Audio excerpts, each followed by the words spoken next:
Hello, everybody, and welcome to AEW Full Gear 2024, the review. I am John Pollock alongside, look at this man, the walking billboard, Wei Ting. What are you talking about? I dress like this all the time. Yeah, you do. I mean, you have a way better wardrobe in the middle of frigid November than Pac. Well, listen, I don't know if Pac can physically wear clothes. I think he just repels clothing.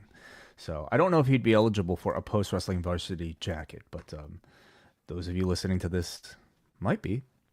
Well, wait, it's such a unique jacket, and I'm going to imagine that it's so unique that only so many could possibly be made. Is there a fleeting chance that any listeners would have the opportunity to replicate this look of yours? There's a chance, but a very small chance, because your size might not even be available anymore. But go and check right now. There's a good chance you could still grab one. Post-wrestling, what is it? chop-tees.com/post-wrestling. Yes. All right. Well, there you have it. But legitimately, like I like wearing this anyway. You know, it's got a lovely leathery smell, which is actually very pleasant at this time.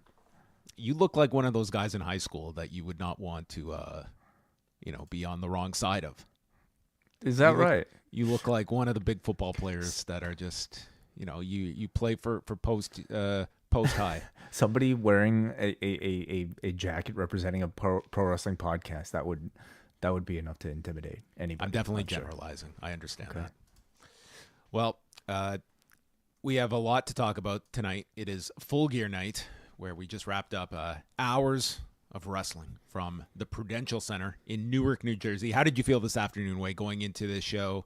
And how was your interest level the day of?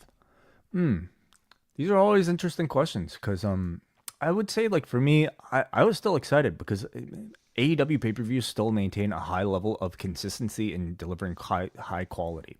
So, like usual, I feel at this point, like, it's not like these builds towards these pay-per-views aren't without complaint. In fact, we often have them in regards to just how we feel about the TV, about how much effort they put into certain matches. But Tony always comes through with the card on paper, and how could you not? The talent on this roster is so good. You can really just even play mix and match half the time, and you'll come up with some great wrestling matches. But I mean, I was just excited for the card alone. Yeah. How about you? I mean, I was really looking forward to the show itself. Like when we went through the card this week, I just thought, even by AEW standards, I thought like this looked like a really solid show that I would have a hard time imagining was going to disappoint. And I think this show, it had its ebbs and flows. I would say, like, when this show was cooking, there was like a 90-minute period that I just thought this show was unbelievably great. But it was there was certainly a range of reactions that I have to this show. So positive for AEW is that they did cross the 10,000 mark. WrestleTix reporting 10,094 tickets distributed by their last total. So that has to be considered a very positive sign for AEW for its pay-per-view, and one that as well, like, this is in the Northeast, and this is one where, like, this pay-per-view number is going to come down to the effectiveness of the Death Riders in this top heel position. Orange Cassidy challenging as a babyface.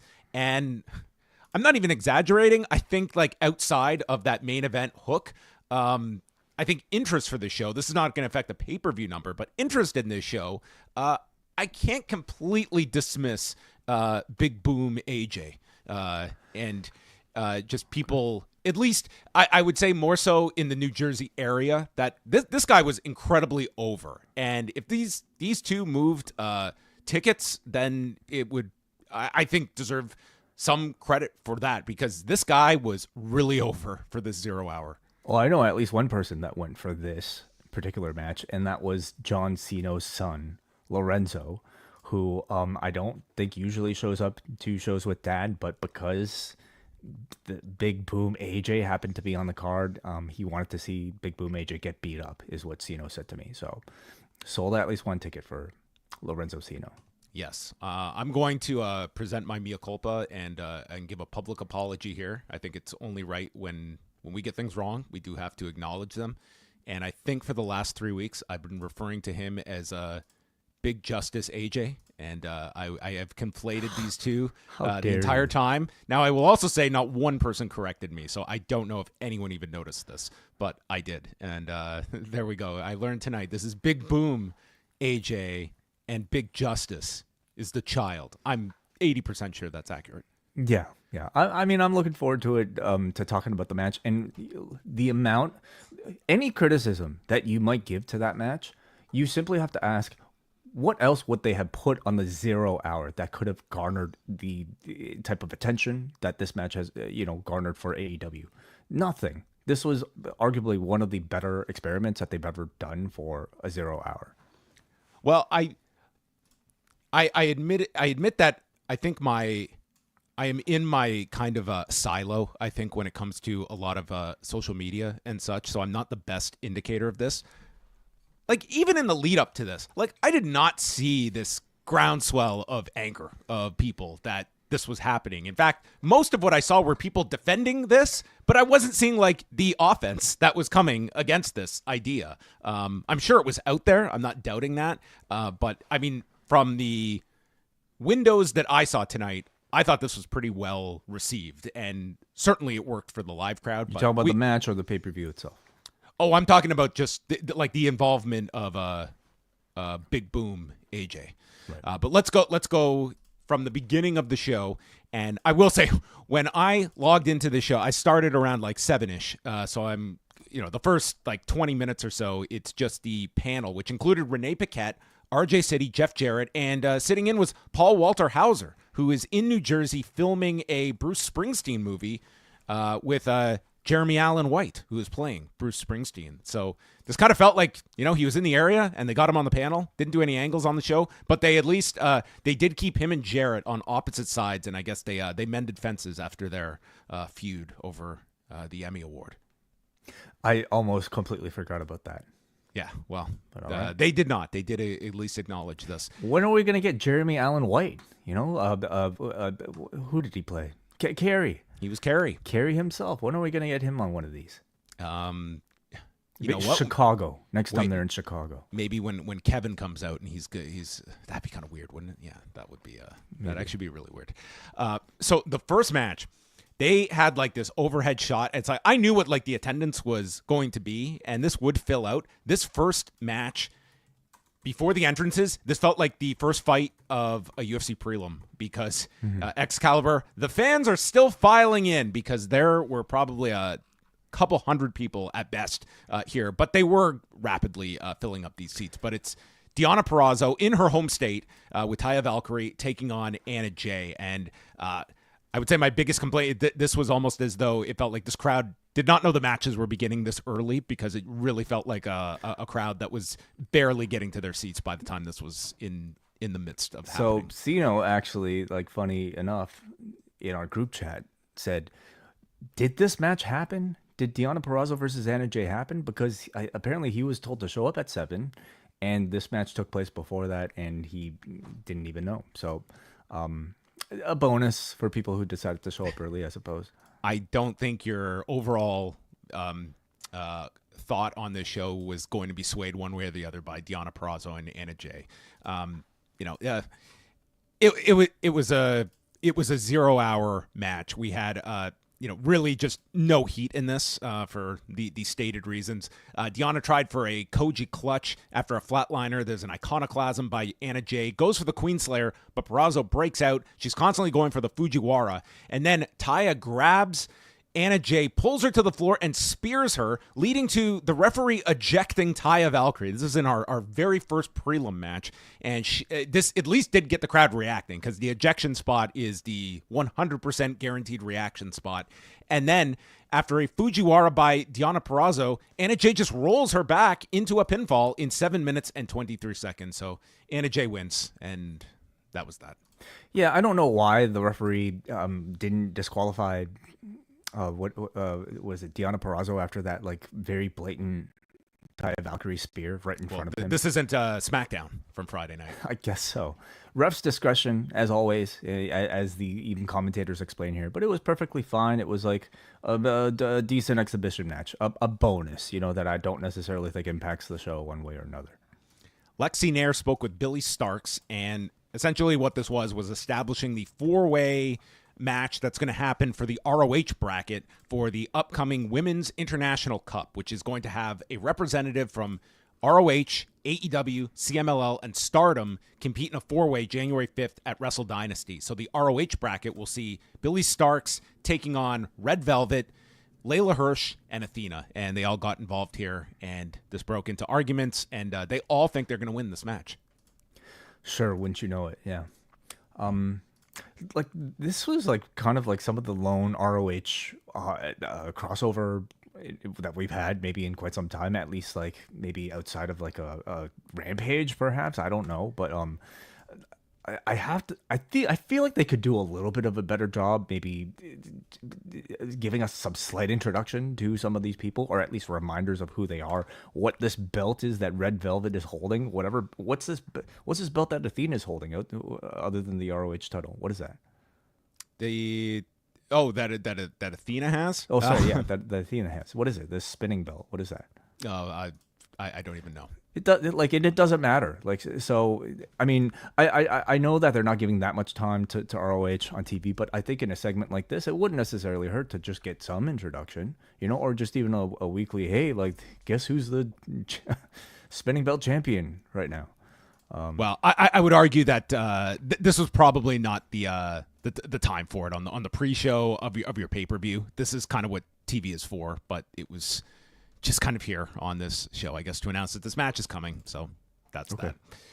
That. And then Lexi is with QT Marshall, who is coming home to New Jersey and realizes why he left this dump. And AJ represents New Jersey. He's an embarrassment, worse than Bruce Springsteen himself, and takes credit for drawing tonight's house, and he's going to bring the doom. And Paul Walter Hauser is offended because he's filming a movie on Bruce Springsteen, where he mentioned it stars Jeremy Allen White as Bruce Springsteen. Also tonight they've started the promotion for Fight for the Fallen January 1st that they are noting will be the mother of all simulcasts on TBS and Max January 1st. So that's the first one. That's the first one, yes. Okay. This will be the Asheville, North Carolina show, and yeah, it's going to be in just a sea of big shows that week that you have going on between everything between the Netflix AEW, show, New Japan, yeah. The Netflix launch is like 5 days after this. That's a crazy week. You're coming out of World's End as well. Like that 7-10 day period is totally nuts.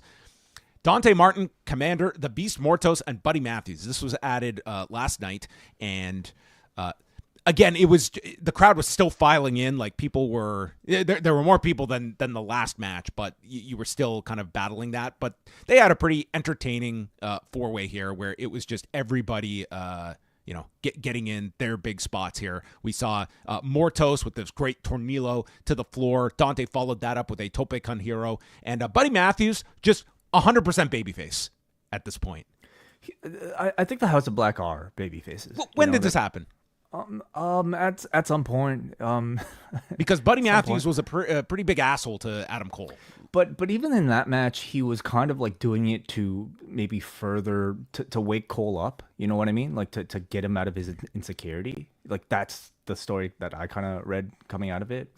The story that you read, or the story that you have filled in the gaps to explain? I think that's the story they were actually trying to tell. Okay. So because this guy, like, to the extent after the match, like, he's slapping hands with fans on his way to the back. Like, it's they're all right. And I don't disagree. Like, all three of them are just getting babyface responses, but this feels like the Kris Statlander turn, where I just feel like we missed something, and there's like a missing chapter in this story. Chat room saying when they fought the patriarchy during the Arlington shows. What? When the turn took place? That was last summer. Yeah.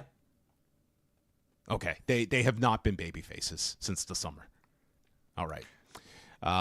So we continue here. Matthews hit a jackhammer. Shades of gray, John. Shades of something. 2024. Matthews took a Meteora, and then there was a running crucifix bomb by Mortos to Komander. Dante does a springboard. All 4 men are down. And then we get the finishing sequence, which was a springboard into a Poison Rana by Komander onto Mortos. I thought Komander looked great in this match. Dante hits a frog splash to Mortos, and then with him laying there, Matthews hits the stomp and pins Dante in 10 minutes and 35 seconds. And Matthews just clapped hands on the way to the back. I thought this was like it's the best match of the 0 hour. I will put it that way, but struggled with the reaction. I might debate that. I mean, it depends on your definition of best. Certainly if we're talking about crowd reaction, it was not the best match on the 0 hour. But it was an awesome match, an excellent cruiserweight showcase, and I think a really great chemistry in terms of matchmaking here. You have 2 high flyers from different parts of the world, 2 bases from different parts of the world. Everybody had a chance to shine. Komander especially. I think he might be my favorite luchador in AEW, and somebody who just maybe is more talented than I think the role he's given. But everybody was really good here. And then the main event, QT Marshall and Big Boom AJ, and we get Paul White coming out to introduce the Rizzler, who has made his way to Full Gear, who comes out to be the guest timekeeper while White is on commentary. And dude, I had no idea who or what the Rizzler was. I've seen people talking about making a big deal out of this Rizzler. They did that weigh-in yesterday, where the big announcement was the Rizzler is going to be the guest commentator or guest ring bell ringer. And I'm like, what is this? Who's this Rizzler? I was expecting like an old man. When this little boy came out, I totally understand what the big deal is with the Rizzler. Okay, he's just chubby little boy who comes out and acts like an adult, does this adorable pose on command. But no wonder he's such a big deal. Well, he got quite the reaction. They asked Paul White if he had PTSD watching the weigh-in last night, referring to their past weigh-in that he oversaw between the Unnamed and Anthony Ogogo. They somehow improved the technology where they can feed the number directly from the scale to the Titantron in real time. A very overthought weigh-in a number of years ago. And, man, this crowd just went nuts for Big Boom AJ. His family is showing. And we get into the match, and I thought everything here, this crowd, there was a solid portion that they were just here for Big Boom AJ, and they reacted to everything here. Menard notes how AJ is a lot smarter than he looks, and then they note, you guys kind of look alike. And QT gets the heat, and then AJ comes back, hits a top rope clothesline. This dude's 47, by the way. And then Marshall lands a... He was in great shape. He just, I guess, won some sort of bodybuilding contest, the best shape you've ever seen in QT. I was talking, AJ is, 47. QT looks in great shape. This is the... they remarked here, he's cut down a lot of weight here. And QT lands the diamond cutter. He gets a big near fall. This place went nuts for this. White then stands up to QT after he approaches the Rizzler. So White was here as the stand-in. And then AJ manages a superplex and calls for the power boom. But Aaron Solo shows up and he gets decked. There's a pump kick by QT, makes the diamond cutter sign, but then we get Big Justice entering the ring to spear QT. This might have solidified QT Marshall as the best worker on this entire show for the way he took this spear. And then we get the power boom from AJ to win at 11:45. And the reaction for this win, this crowd went nuts. I thought this was great. I think that it's anyone that is so far in the bubble that can't see a company that dares to go outside of it.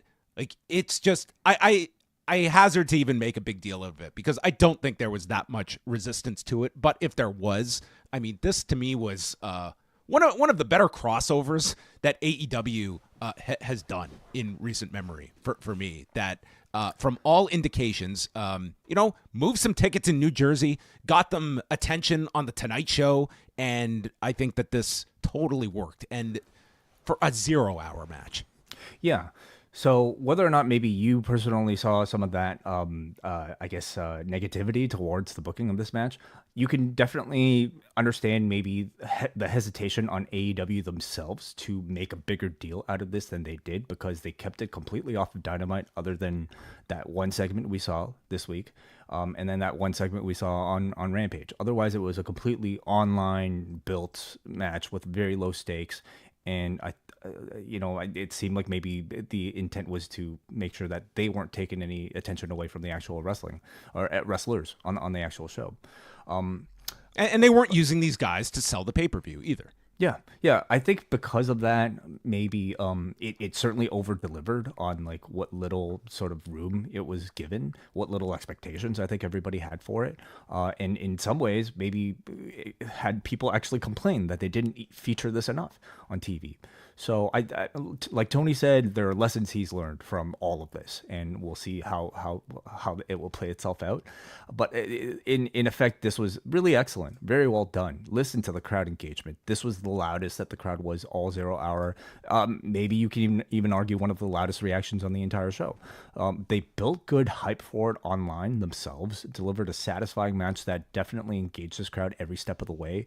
So to me, it was a perfect thing for the 0 hour, and I think a great exercise in like celebrity integration for professional wrestling. And then the 0 hour portion ended. We had Mercedes Moné and Camille arriving backstage, and Moné calls Camille pathetic for pandering for sympathy in her sling. You lost to Kris Statlander, and don't let me even start on your driving. Are you stupid or are you dumb? And Camille cuts her off, and Moné asks, did I give you permission to speak? And tells Camille to stay in the back tonight. I'll show you how a real woman gets the job done. So watch and learn. So we are just like hitting the gas full throttle on accelerating this breakup that we have gone to over the past like 4 weeks, from no problems to they're bursting at the seams. It all seemed to change when Camille had her matches, and she didn't look so great. And I wonder if that like impacted any of her character. Like she kind of went from being like, wow, like look at this big bodyguard who's like, very dominant and very effective in Moné's matches, to somebody who just is a constant fuck up. And now it's just it's a point of sympathy that we're supposed to feel for her. Like, oh man, poor Camille. She's tried so hard, and yet like we should have sympathy because she is bad at all of these tasks. Yeah, basically. Well, let's see, like we weren't sure after Wednesday if that was the character. Like, are we supposed to laugh at Camille for always fucking up? After this segment, it's clear we're supposed to feel sympathy for her because Moné is too harsh on her. I wonder if the crowd will kind of buy into that. Like, do we like Camille enough to feel bad for her? I do not sense this groundswell. We'll see. I guess not. Well, they certainly didn't have her out there to be for the audience to share that sentiment.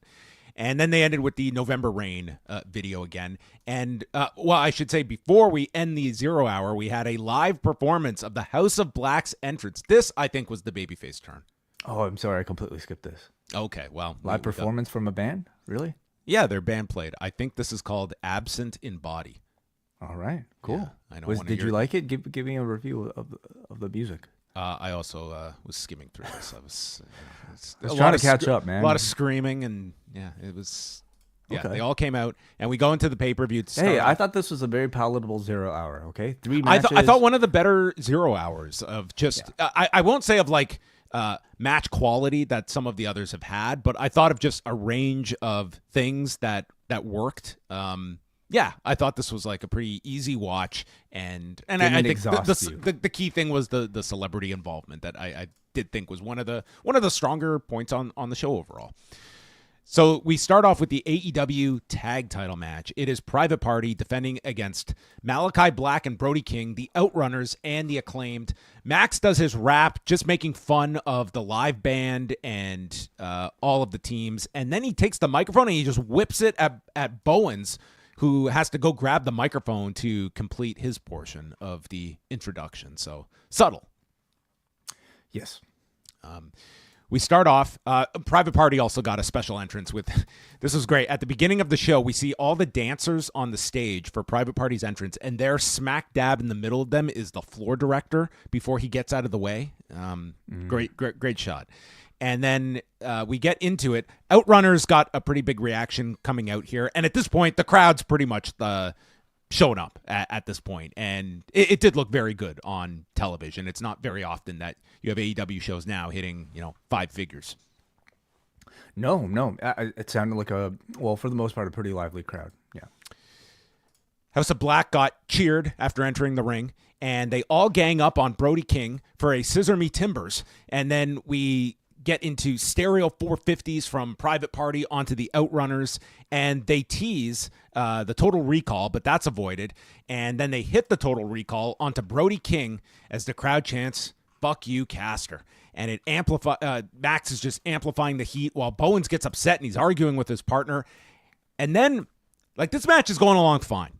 And then there was this part that, first of all, this is just pretty much a tornado tag. It's just there is no semblance of tags. I was like, okay, I guess that's just the rule here is we're not doing tags. Everyone can just go in anywhere. And then Caster decides he's going to lay down for Bowens. And the announcers are like, huh? Can't do that. And then Caster is about to get pinned by Bowens, and Rick Knox goes to cover him. It's like, Rick Knox looks like an idiot here. But I hated this. I hated this spot. And I was like, how could I hate this more? Because moments later, they found a way to do this. Because moments later, we have Bowens go for a crucifix onto Brother Zay. Rick Knox won't cover. He won't count because Caster had tagged himself in. So you're to tell me that moments ago, Bowens and Caster were the 2 legal men? We actually did have 2 legal men, and they were the 2 teammates. Yes. This totally fell apart for me at this moment. I'll be honest, I wasn't paying close enough attention to even register whether or not there were tags in this. From the get-go, it was just everyone in and out, and I just threw out my semblance of this being. But we only had people 2 people at a time for the most part. Well, I can promise you, Caster and Bowens were never the 2 legal men themselves. Okay. That would be impossible. It would be. Well, okay, so how it obviously happened was they both got tagged in by somebody else, right? That can happen. But should it be able to happen? The answer is no, because it's just moments later, Caster tagged Bowens. Yeah. So that was a legal tag. Okay. If they were both legal, okay. I hated this. It was stupid. It shouldn't be allowed to happen. The fact that Rick Knox legitimized it by making the count for it is, I think, one of the dumbest things you got to see on this entire show. Continues to maybe call into question the type of consistency that they have with their officiating that I think really needs to be addressed, really needs to be fixed. I did not like it at all. It was not necessary. Made Bowens look heelish and taking the easy way out. Why would Bowens do that? So Floyd sends Bowens to the floor, leaving Caster on the buckle to take the gin and juice, and Brother Zay pins him in 13 minutes and 25 seconds. And Private Party celebrated in the crowd. Zay lifted up a child that we presumed was a family member. They didn't explain which family member, but there you have it. I just thought I hated the final couple of minutes of this. So that one really took it down several notches for me. The big focus of the match seemed to be on the Acclaim's tension, and at times I felt maybe a little bit heavy-handed, including that very awful self-pinning spot. But overall, the match did put that storyline into focus. So that it did. Yeah, good or bad, we'll see where they go from here. Strong reactions for the Outrunners, as always. I don't think they're maybe at the level where they're a legitimate, credible, winning tag team yet. They're still very much that sort of underdog, type of position. So I think they're going to be brewed a little bit longer if Tony has eventual aspirations for them to be champions. House of Black kind of play their usual role where they're very dominant, but then you're just kind of out of sight, out of mind between these matches. And Private Party, again, I'm a little disappointed. In terms of story, they continue to feel like background characters despite being the champions. So I'm hoping there's some good substantive storytelling with them, coming on. I thought after watching the match, so much of the story was on the Acclaimed, And this was so bogged down by this being a four-way as opposed to it just being Private Party against the Acclaimed with Bowens in his home state, and the two can't get along. It ends up costing them. And throw the Outrunners on the 0 hour. I mean, get your big pop. They could lose to the House of Black. I thought it was just, you had too much going on here, but you had one central story, which was the Acclaimed, and you just had so much going on here that I don't think it was very coherent by the end of it.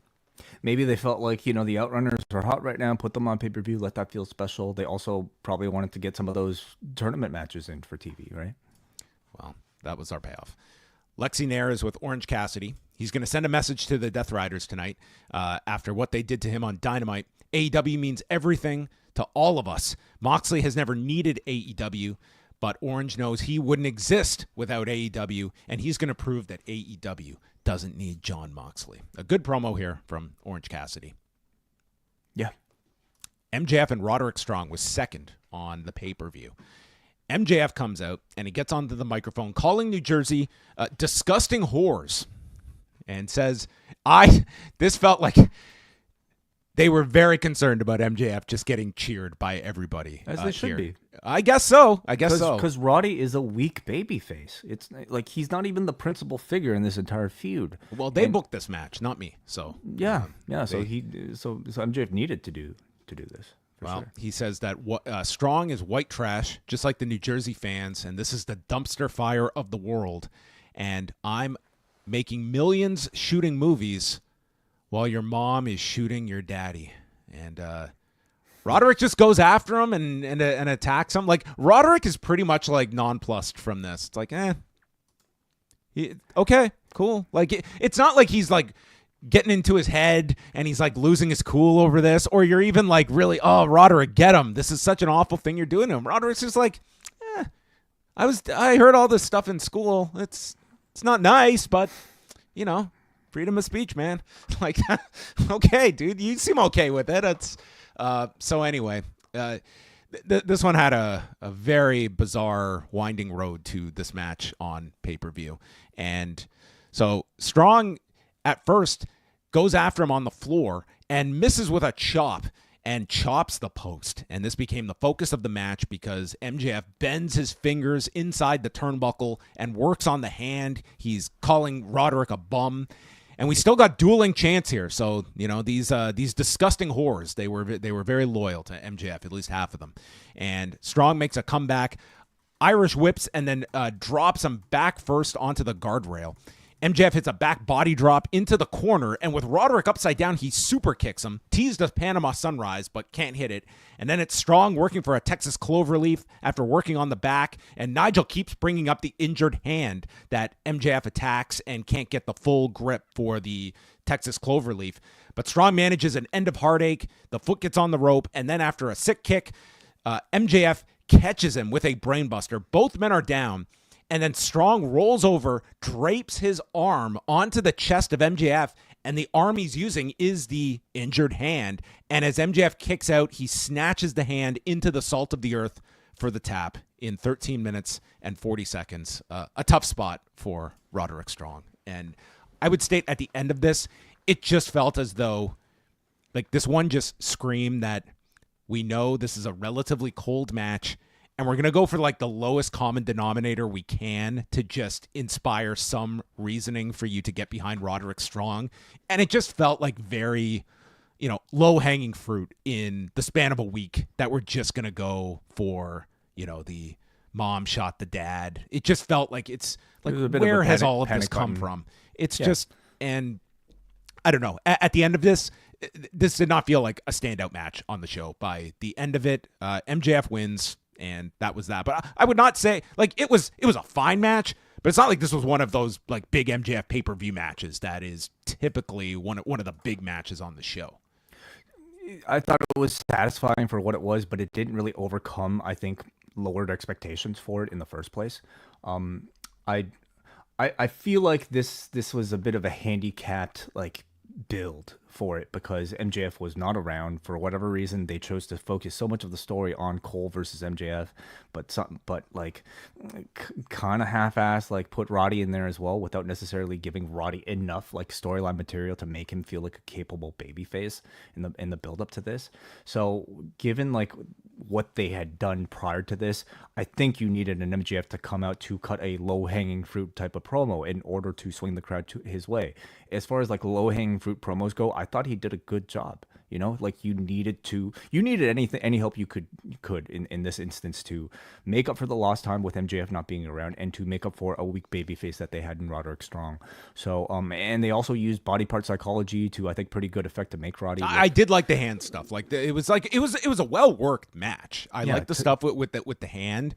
I think it was just. But for an MJF pay-per-view match, this felt pretty small. You know, especially for New Jersey, where I think like we're kind of used to much bigger performances from MJF, and it felt like a good TV match in the end more than something for a pay-per-view. Surprised no Adam Cole on the show. Adam Cole was on the show. Did you skip the post match? I might have. Okay. Fuck. Really? Tell me what happened. Okay. Oh, with Kyle. Yeah. I did catch it. I'm sorry. I completely forgot about it. MJF grabs I didn't even note it.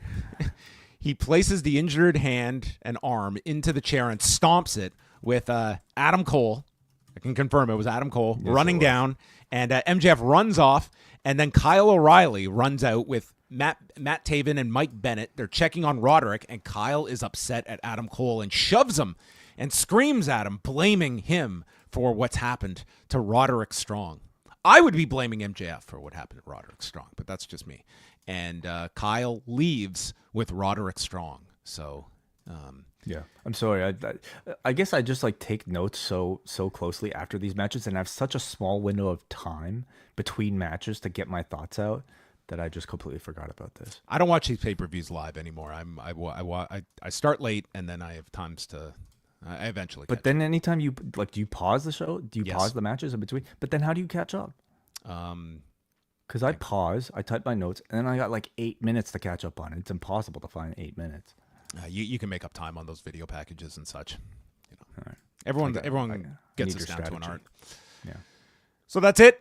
We've got tension between Adam Cole and Kyle. We've got issues between Adam Cole and MJF. We've got issues between, I guess, Kyle with Bennett and Taven. Strong's in the midst of all of this. It's just this whole web of programs. But this is sort of the AEW way, where you have all these different connections and they will intersperse at random times. Mercedes Moné against Kris Statlander for the TBS Championship. And I thought this was when the show really escalated in quality, because these two came out. They got a lot more time than I thought. 19 minutes and 25 seconds this one goes. And they immediately are getting after it. And it's Mercedes just drilling her. Hits her with a Meteora off of the apron after sending her to the floor, injuring her back. And that would be the primary focus of Mercedes' attack. And turns a power bomb into a neck breaker, and then follows up with a sunset flip power bomb, sending Kris all of this work on her back. Then goes for a Meteora. And Moné gets caught in midair with this Meteora. Kris turns it into a buckle bomb, and then a chaos theory, and Moné gets her foot onto the rope. And then it was Moné just starting to take over here. She lands a Meteora for a big near fall, and she's having a tantrum that Statlander continues kicking out. And then it's Statlander turning a tilt-a-whirl backbreaker, following with a discus lariat, and hits the Saturday Night Fever. Now it's Moné that kicks out, and now Statlander is selling her knee. Moné continues to get frustrated, and she goes for the Three Amigos. The crowd is booing this heavily, and leaps off the top, caught again, and it's turned into an F5, another big near fall. Statlander misses with a 450 off the top, and it's Moné going back to the knee, hits a frog splash onto the knee, pair of backstabbers, and then Moné must have been on a high, because she felt so confident. She's like, F it. It's time for the money maker. And she lifts her up. I was like, oh God, this match is going so well. It's going so well, and you're about to test fate. And you know what? Not a badly executed moneymaker. Turned out pretty good. Well here. Yeah. And I thought you nailed it. This should be the finish. She kicked out. It was like, man, they're going to keep going here. There were a lot of big near falls. And then we have a closing sequence here where Statlander ends up countering a Magistral Cradle, uses a pump handle to turn it into the tombstone position, but Moné strikes the knee and includes biting the knee, turns it into a Cazadora, and then after sending Kris throat first onto the middle rope, pulls her back, cradling her and catching her in 19 minutes and 25 seconds. And Statlander gets help to the back as she's limping. I thought these two had a great match. I thought this was the best match on the show up until this point. They really did well. I saw some stating they felt this might have been Mercedes' best match in AEW. Mm-hmm. I go back to the Willow Nightingale match at Double or Nothing. Like this was really, really good. And I was not all that surprised. Like Statlander, when she gets her big pay-per-view showcase, she rarely misses. And I thought these two did a great job together. And this was, the first, I would say, really great match on the card. Yeah, I would agree with this being certainly, I think the Mercedes Moné pay-per-view match I probably enjoyed the most since the Vakur match. If we're strictly talking about Moné's own performance, then maybe her best performance since the Willow Nightingale match. So in contention for being her best AEW match up until this point. To me, this felt like Sasha Banks at her best. It felt like her Bayley matches. It's Moné playing a great heel. It's her delivering lots of very creative counters and innovative sequences. She's clearly a very inspired and creative pro wrestler, but execution doesn't always match up to the design and hasn't for some of the matches that she's had recently. But in this match, to my memory, everything looked pretty perfect. Even the Money Maker looked really good here. I think she really needed a match like this after some pretty weak performances against Baker and Cheetah on pay-per-view. Her reputation as a promo hasn't necessarily been that great in AEW, so all she still has is, I think, her great in-ring reputation, and even that was starting to take a bit of a hit. So this was the type of match that I think reminded us of Mercedes Moné's value and the reasons why she's become the level of star that she is. But I think it's an even bigger statement on the consistency of a Kris Statlander. Somebody who let's remember the Willow match that she had recently. There's something consistent about both of those two, Willow and Kris, that just this company has two very special talents with them. But for Kris Statlander to overcome the awful character turn that she was given, born again Kris Statlander, to somehow overcome that to get the type of reaction as the babyface she had in this match is a huge testament to, I think, how good she is in ring. And as a powerhouse, I actually think she's maybe the best wrestler that they have in the division, neck and neck with a Jamie Hayter. So she was excellent in the match. I'm going to bring everyone up to speed. We are actually going head-to-head with Big Boom AJ at the press conference. So why mention it, John? That's giving away. I'm sorry. I'm tempting fate. That's like me going for the moneymaker. That's you giving away the Foley title change. Yeah, that'll put butts in seats. Great match here that these two had. On to the next match, Hangman Page against Jay White. So Jay White is he's 3-1 in singles matches with Hangman, but they also include the four-way at Forbidden Door. So the talking points is that Jay White is 4-1 against Hangman. So with the one being not a clean finish because of the Owen. Yes. So we have early on a belly-to-belly, launches Jay White over the top, nails his back coming down, and then Page's target became the left knee of Jay White. He rams the ankle actually into the post, and White comes back, wrapping Page's leg around the post. So this became a match of two guys with one leg apiece as they were attacking one another. And Page did some great stuff here. Pop-up Liger Bomb for a 2 count, and then Page takes a sleeper suplex on the edge of the apron and then another on the floor from White, who then goes for a knee breaker on the stage and is stopped when Hangman gouges him in the eye and shoves Jay White into the rail, slamming the ankle into it repeatedly, and then kicks away when trapping the ankle inside of the barricade. And so now we have the Olympic gold medalist, Hangman Page, executing the ankle lock as his new submission maneuver onto Jay White, and Jay is trying to climb towards the ring as the ankle lock is applied. The count's still going, so Page has to let go to beat the count, and then he's in position for the buckshot lariat as White beats the count, and White tries to catch him for the Blade Runner. Some great counters here. It's blocked. Hangman goes back to the ankle lock, pulls him to the center, and then White breaks free and hits a dragon screw. The Blade Runner is attempted, but Page goes back to the ankle lock, and we get Page put into an inverted figure four, and Jay White is in control before walking into a pair of dead eyes. And after the buckshot, it's caught. Blade Runner gets countered back to the ankle lock, and as Jay White is trying to fight off the ankle lock, he hops on one foot and manages to turn this into the Blade Runner and pins Hangman in 19 minutes and 55 seconds. I thought another great match between these two, a great follow-up to their match last month, and I love the body part work, and I thought this was a very surprising finish that they ended up having Jay White beat him again, and we can talk about this later towards the main event. It certainly does feel like Jay White is going to be in that title picture, at least, even if he's not getting the immediate next shot. Like both Hangman and Jay White would make appearances later in the main event. Yeah. The finish surprised me too because of their like heel babyface statuses. I guess I somehow felt like the constant mentions of Jay White saying "You've never beaten me cleanly" would be a direct sort of lead up to Page finally getting that. But it seems like they're telling a longer term story between those two. Like Jay White is effectively sort of like the Achilles heel for Hangman Page. And I love that. I love that. You know, Page is somebody who's pretty well protected, kind of gets wins almost over anybody, but except Jay White, which I think makes Jay White look great, certainly. I too really like the body part psychology in this match. On a pay-per-view where pretty much every match had some sort of body part work, I thought these two managed to make their match feel different because they both happened to have the same injury. And so they were both like essentially kind of like outworking each other's knees while also like simultaneously selling like the same knee injury, which I thought was a pretty novel way of like doing it. And of course you have at this point Jay White's signature counter wrestling as sort of like the centerpiece of this match.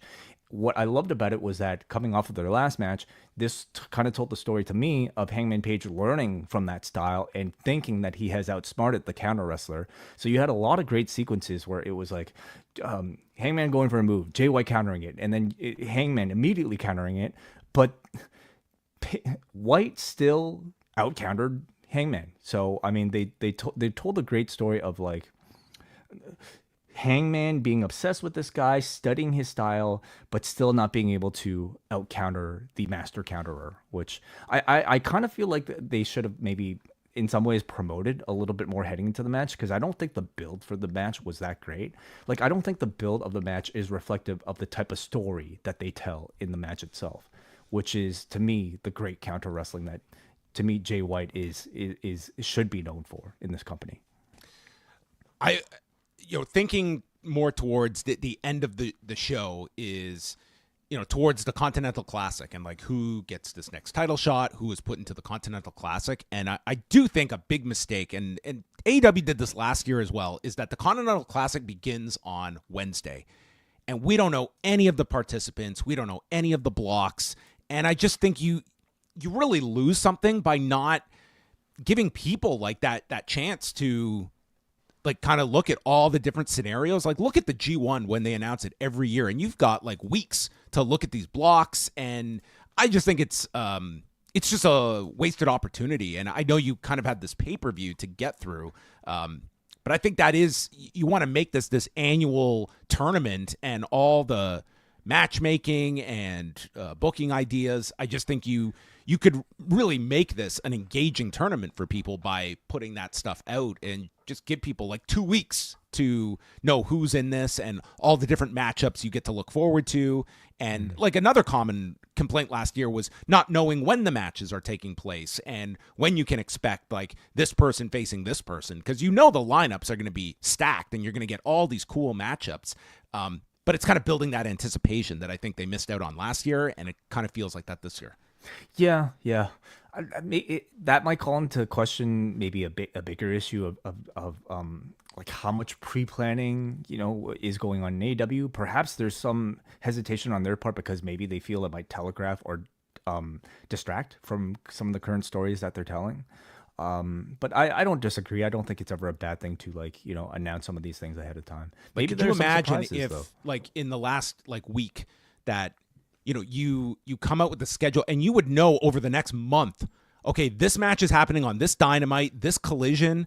Like, that to me would be something that would be really substantive for, you're looking at all these markets you're going to, and like, I would not be worried about telegraphing anything. Like, here's our big tournament, and this dream match is happening on this date, and you've got a month in your market to get tickets. I think like that would be, like, there would be certainly way more arguments to get ahead of it for especially this time of the year for this particular tournament where you can get away with that. Afterwards, Page does attack Jay White as he's walking to the back, and then Chris Daniels comes out to admonish Hangman, and Page strikes Daniels. Totally forgotten, like the very next second after an authority figure is laid out, but they suggested perhaps a fine could be coming for Hangman Page. On to Will.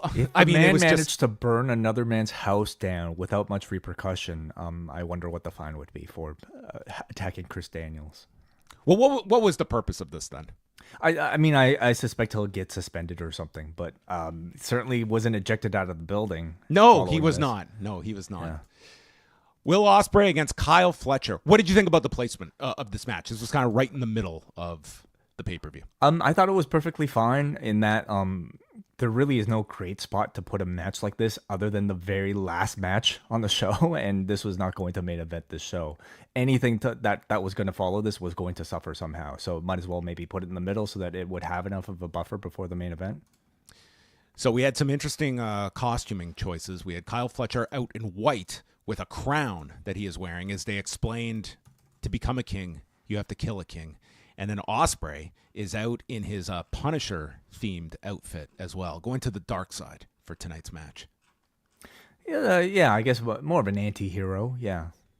All right. Well, we began. Don Callis is on commentary, and the bell rings, and they just go right at it, which, for a big grudge match, that's how these should start.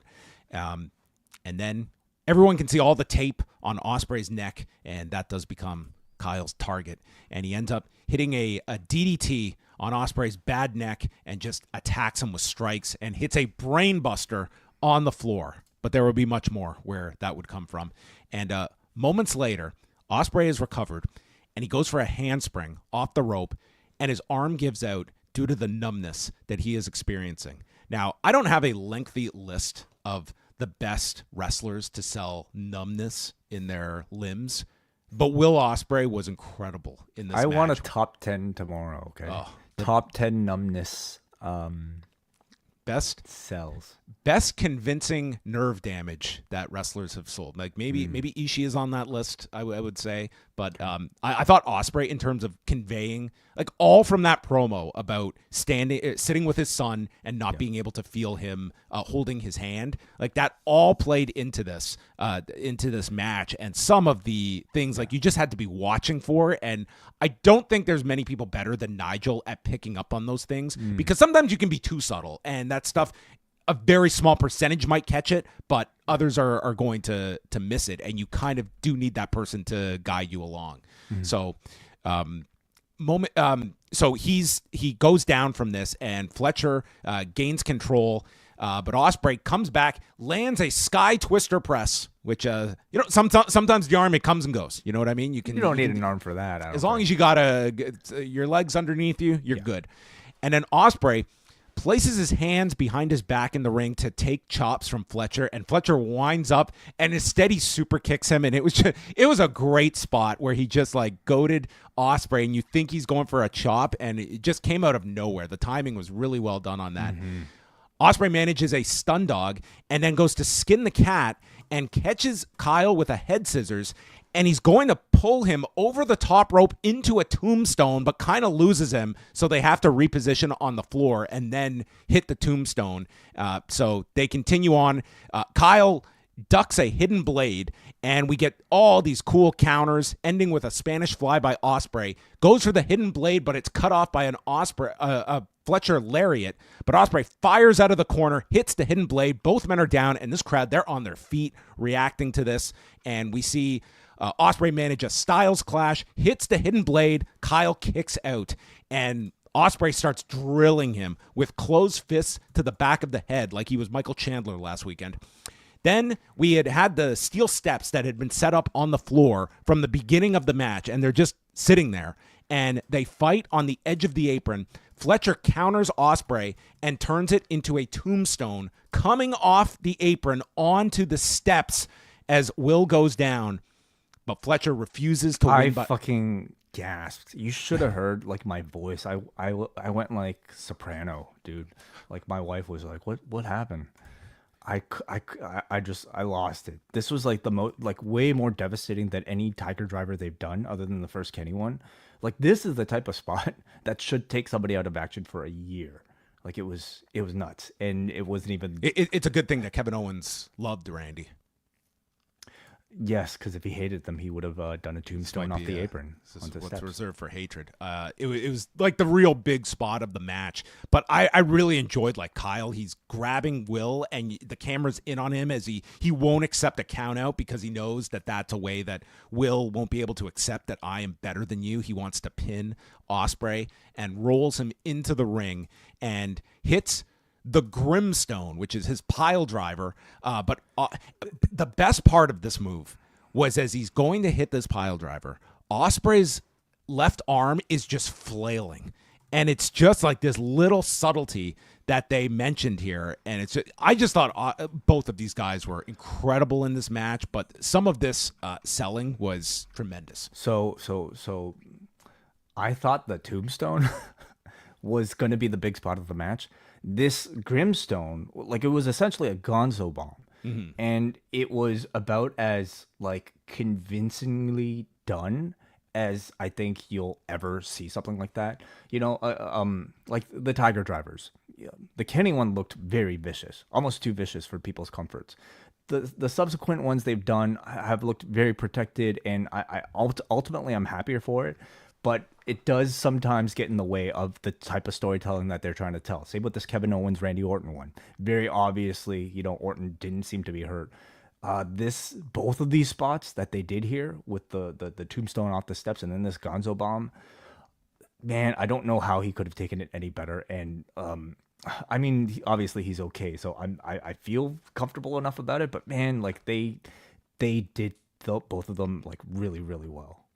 Yeah, it was almost like what they're going to escalate this match to, because this Grimstone was like this would have been a great finish. It really does tie into the whole like neck damage and such. But they were going to up the ante here, and Fletcher picks him up after this kick out and he teases the Tiger Driver, but Ospreay counters, but he can't manage to go for the hidden blade because he throws like. You know how people have often said it was like that, you know, some wrestlers, it was like in their prime, like, could you send a Bret Hart out there to have a bad match? And it was like, that might be really challenging to do for someone to just go out there and be bad. And Ospreay has to throw these strikes that have to like basically look like he has no power in his left arm. And he's just they were so goddamn perfect. I mean, they were perfect for what they needed to be. I was just in awe of that. I thought this was like so well constructed here. And then Fletcher takes these weak left shots and snaps the arm, hits a running kick to the neck, and then catches Ospreay in his arms like he's about to fall to his death.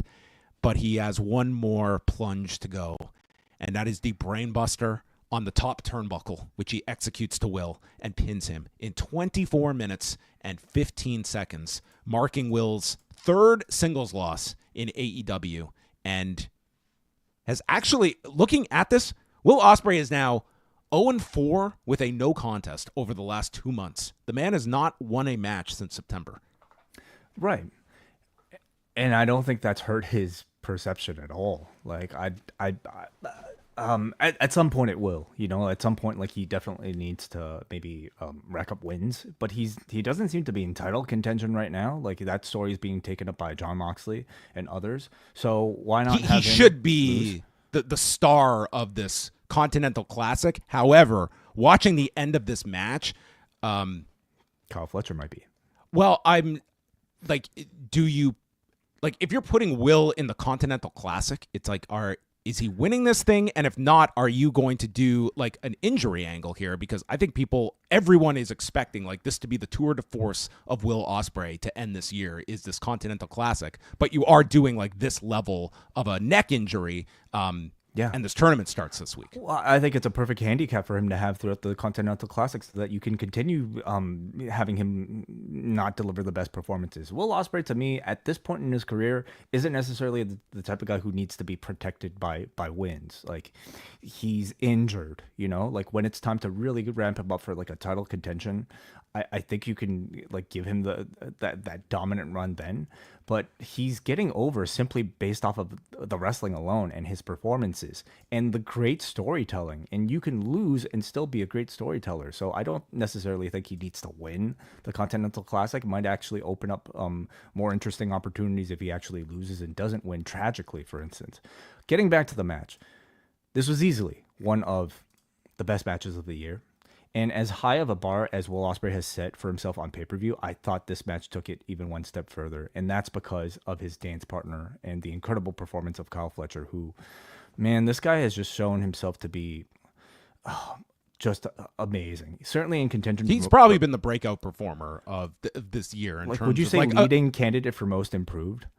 And most improved, in terms of somebody that was already like at a very good level at the start of this year, but like I don't, as I've said before, I don't think if you go back to the beginning of this year and you were to look up and down this roster and say who could be a viable like contender to become like a main player, nobody's isolating Kyle Fletcher if you were given like 10 choices of people to be elevated this year. I just don't think anyone was looking at that, and this guy has surpassed so many other candidates in this role to have a phenomenal 2025. And the fact that they opted to go with him in this match, like this was this was a real solidification of Kyle Fletcher and where they see this guy. Like this guy was like on Ring of Honor like at the beginning of this year. Yeah, and even then, like we saw him live at that Supercard show. Like he was already showing glimpses of it. But I came away from that press conference and the match he had like that night. That to me was my eye-opening experience of Kyle Fletcher as something a lot bigger than I think people had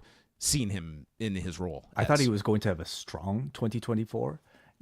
After a match like this and a performance like this, it escalates him to like us talking about him being a champion within the next 12 months, world champion within the next 12 months. That's how like strong of a performance this was. In this match, he kept pace with the best wrestler in the world. And to me, it wasn't even just the wrestling. I thought his heel presence was excellent. Good slow pacing when he needed to be slow. Great facial expressions and confidence when he needed to exude it. Great, maniacal yelling into Ospreay's ear. Like that little tiny stuff was great. In the match itself, like I don't think you could have asked for a better performance from both of them. Even little details like how close that hidden blade looked. It couldn't have been closer to how close he ducked it, and not to mention the great looking executions of those head dropping moves. We continue to be concerned about maybe that bar being risen too high, but for a storytelling match like this, I'm cool with it. It gave you a very satisfying conclusion to the next story told throughout the match. I was almost a little annoyed that they didn't go to a finish sooner after both of those head drops, but knowing that they were doing it to build to Kyle Fletcher's brainbuster to finish it, which is a frequent move of his, it is the best way that you could promote that move as you can to tell the audience that this is the one that is even more dangerous than the Gonzo bomb or the tombstone on the steps. So just what a great way to just push this Kyle Fletcher into like the next level in all of this. Yeah. I think everyone is going to be looking at sort of the longer term view of like the Moxley story and when a Ospreay gets involved in that. Like I'm with you. I think when you're ready to put Ospreay into that position, like that is going to be kind of your big title chase program that you want to peak for the right time. I would not want to get into the habit of just presenting him as sort of a also ran in this, because I think the audience is pretty hot for Will Ospreay, and I think you really have to do a lot to kind of shake that belief in Ospreay as that star. At the same time, like you don't want to miss the boat on something when you have it at the same time. But I don't think that's in any danger at all. Like, I would argue that he's hotter now than, or just as hot at the very least as when he entered the company. And it's through, like, in AEW, you're not necessarily just promoted from your wins and losses. You're promoted by word of mouth coming off of, like, even though he lost in storyline, he is winning the audience perception of how great of a pro wrestler he is. He's probably winning Wrestler of the Year on many lists. And I think that's almost even more important sometimes than the booking. It's a very vital part for AEW's identity, but we're also talking at a time where being able to promise that you're getting a match of the year every single month with this guy is not making that difference with your fan base. Like, the people that are buying these shows are coming away super satisfied. Are you arguing that Fletcher versus Ospreay didn't contribute to the buys on the show? Because I would disagree. I think it, for me at least, like, it was the best built program heading into the pay-per-view, and the match I was looking forward to the most heading to the pay-per-view. I think it was the best promoted match on the show. I would agree with that. It's hard to say if that was a difference maker for people. This was a bigger difference maker for me than Moxley and Cassidy, for me personally. Okay, well, there probably were people that bought the show for this match. Like, it was a really well promoted match, and I think you could look at every month, like, Ospreay has a big match. This one had the added appeal, I think, of, like, a really well done story on top of it. And I mean, he's been involved in some great stories this year too, beyond just producing the big match at the end. His well-roundedness is really, really incredible. And we haven't been able to see that since until he showed up in AEW, where he's had a chance to tell stories and talk. He's good at all those things. He's good at wrestling. He's good at selling. He's good at cutting promos. It's unbelievable. Yeah. And then Mark Davis was out to check on Ospreay as Callis left with Fletcher. But the match of the show, I will think far. We will both declare at this point of the show. I thought it was one of the matches of the year. Yeah. So to follow that, it was the champagne celebration to follow that match. Hosted by Mina Shirakawa, who introduces her friend, her partner, and the love of her life, Mariah May, who comes out sporting a hell of a black eye from this week. And so what was that from? This was from, I think, the tag match that aired on Rampage last night. Oh, okay. That would have been taped on Wednesday. Wow. So May says that there is not a woman alive who can touch her. Mina is her one true friend, and they drink their champagne, and then they start dancing. When May grabs the bottle of champagne and is standing behind Mina, and then Mina turns around, and May goes to strike her with the bottle, and Mina manages to duck the bottle, and then looks at Mariah May, and in these, like, stilettos, kicks the bottle out of her hand. May spits at Mina, and then Mina launches her off the stage to go through the table. Now, they hit this other thing before the table and then rolled through this table, but they landed on something before this. So they're down, and we go to Mariah. Mariah May is unconscious from this spear, and Mina comes up, and her mouth is all bloody, and then she gets on top of Mariah, and basically we get almost kind of like a throwback to the attack on Toni Storm, but in reverse here, where the blood is all from Mina's mouth, but she puts her mouth all over the forehead of Mariah May as May continues to just be out cold here. But a different outcome than I think people expected for this segment, and they went with the Mariah May turn on Mina Shirakawa, and I think continuing to hold off on the Toni Storm return. Yeah. So rather than going to these two teaming up, or at least like Mina being caught in between May and Toni Storm, they are choosing to just give us Mina versus May immediately. And maybe a little disappointed in that, because I kind of wanted to see these two do like a more full-on like team up experience, so that you could really get more of them and their great chemistry together. But I also recognize that Mina Shirakawa is somebody you might have for a limited time, and maybe that necessitated this being kind of like ramped up a little bit. So Is there any chance you see this happening rather than like holding it till like World's End, that this could be the Dynasty? Tokyo Dome? Yeah, Wrestle Dynasty. Or like Wrestle Kingdom proper? I think Dynasty is there's a very good chance of that. Yeah. I feel like they're going to put like we pretty much have the Wrestle Kingdom card that I feel this is going to fit into like the AEW like multi-promotional show. I could certainly see this happening, and you do this in front of But is this too big of a match to like give to a New Japan show versus like keeping it for AEW's own benefit? I mean, that's going to be the determination. I'm curious your thought on doing this angle on the pay-per-view versus like TV. Would this have had more of an impact if this were to be something built up like to the end of a show or something, or do you think it ultimately did not matter? So I'll say I think having this buffer segment, in theory, should have really benefited the matches that followed. It ultimately didn't have that necessarily that big of an impact. But I'd argue this turn shouldn't have been a buffer segment. Like when you're doing a turn like this, well, it still had a lot of eyeballs, to me, I didn't mind it. I think it gives you some extra presence on a show with only one women's match. So I didn't mind it so much, but I wouldn't have been mad if this was off the show either.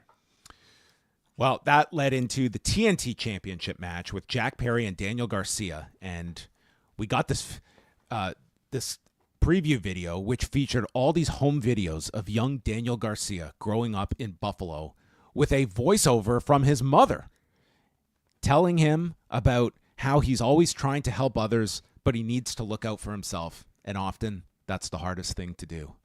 Daniel Garcia's mother, I don't know if we have a year-end award for best mother voicemail, but this was like a better heartfelt message than I hear from like 95% of baby faces in pro wrestling. I was like, who would not be rooting for this guy with this wonderful woman just inspiring her son? And it sounded so like authentic.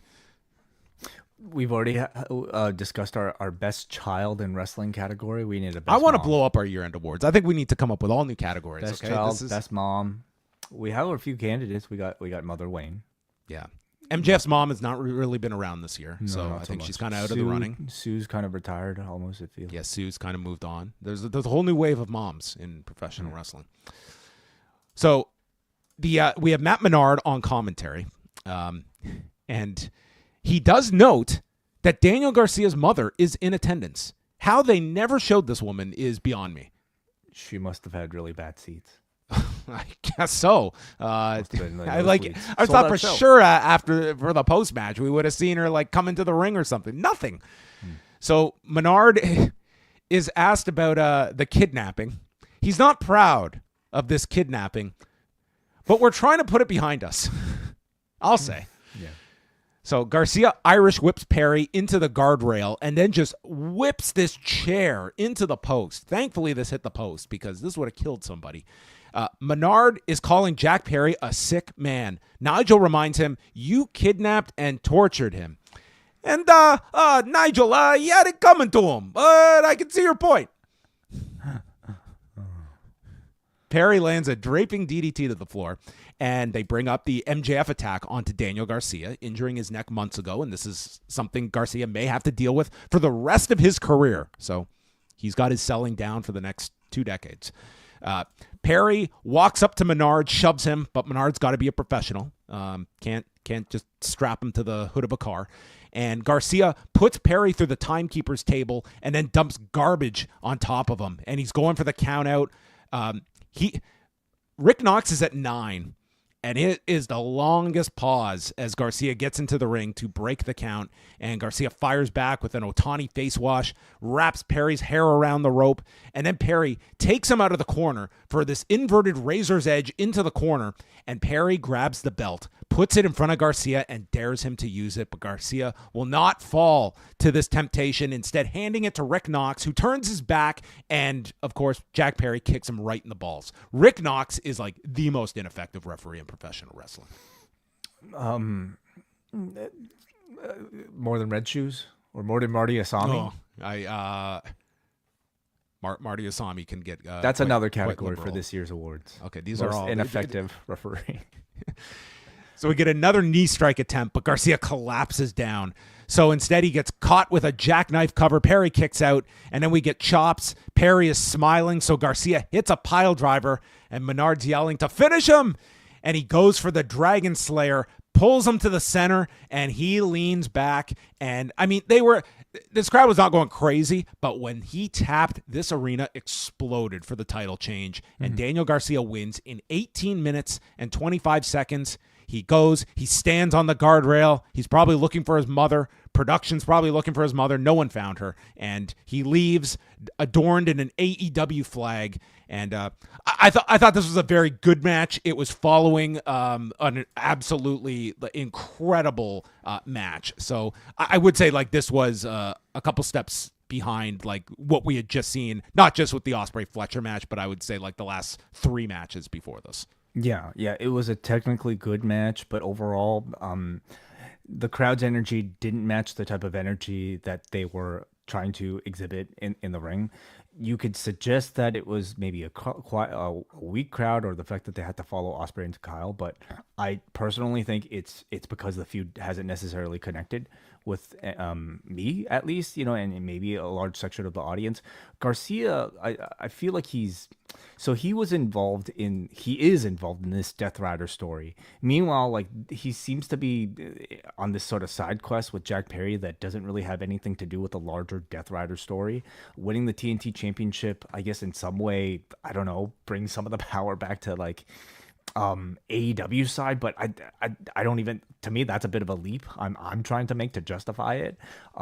They also seem to like try to tell this like deeper storytelling of Perry trying to lure Garcia to the dark side of the Sith, and I personally don't think like that aspect of things has necessarily been very clearly conveyed. And you got the sense they're trying to build to this very epic conclusion to like this philosophical battle, but the crowd just wasn't necessarily connecting with it. So they popped for the title change, but I don't think this was a successful match overall. Yeah, it was tough. And I think now we are going to look at like Jack Perry, like they went pretty hard with Jack Perry. Like he got that big win over Darby at All In, headlined a show with Bryan Danielson. And I think we're going to look like, again, as we always say, like this is such a deep roster, and it's a pretty high bar. And we can look at like where a Kyle Fletcher is operating at, and then you look at a subsequent heel in a Jack Perry. And I don't think he's at that level in front of most people, and are going to view this title run as getting him to where they were hoping for. And like the biggest positive for Jack Perry is going back to that New Japan Strong show in Chicago, where it felt like, man, this guy is the next big heel for this company. Special time and circumstance for like how much of that was his doing versus maybe the circumstance he was put in, coming off of them airing the CM Punk footage and them being in Chicago. I agree. Like what Perry has for him is like, I think the protection of being billed as one of the company's 4 pillars. But these days, I mean, we're Sammy Guevara right now, like I guess that doesn't mean much. There are a number of talents that have kind of outlapped both he and Sammy Guevara in terms of just crowd interest and appeal. And not to say Perry hasn't shown improvement. He has to improve a lot faster, to keep up with the pack. Konosuke Takeshita and Ricochet for the AEW International Championship. Callis is back on commentary, and they did promote Wrestle Dynasty, stating both would be involved on that show January 5th. So Ricochet's got the Zack match? Yes. Takeshita is facing Takagi the night before, and the winner faces Ishii. But, I mean, if he's there for the 4th, you would figure it's kind of spoiling it, aren't they? Well, not necessarily. I mean, he could lose and still be involved in another match the next night. But, pretty much stating, if he's there for the 4th, he'll wrestle on the 5th too. So early on, Ricochet hits a Sasuke special into a springboard 450 and gets a 2 count, and Callis gets concerned, gets up from the desk to rally Takeshita, and Callis is getting quite a bit of heat here. There was this beautiful transition from a handspring by Ricochet into a blue thunderbomb. And then we get a wheelbarrow suplex by Takeshita. Ricochet comes back with a knee strike. Both men are down, and Takeshita stops him on the top and hits a release German, rotating Ricochet onto the mat. Hits the power drive knee, but only gets a 2 count. So Ricochet lands a Rana off the top, follows with a poison Rana, and then a shooting star press for a 2 count. But it's like I thought like these two, like, they were having a very good match.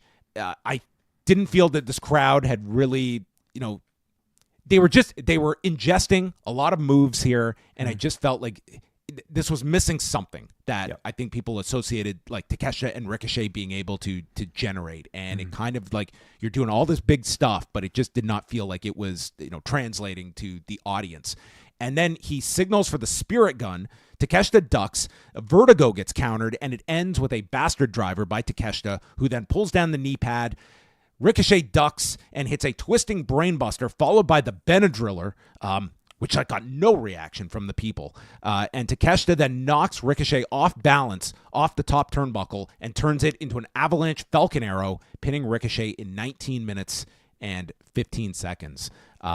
I don't want to dog the match, but it was definitely missing something. I think that would be fair. Like, well wrestled, but I would say like people had the expectation of this being like right on par with an Ospreay Kyle Fletcher, and there was no debate about the match of the show coming out of this. Yeah.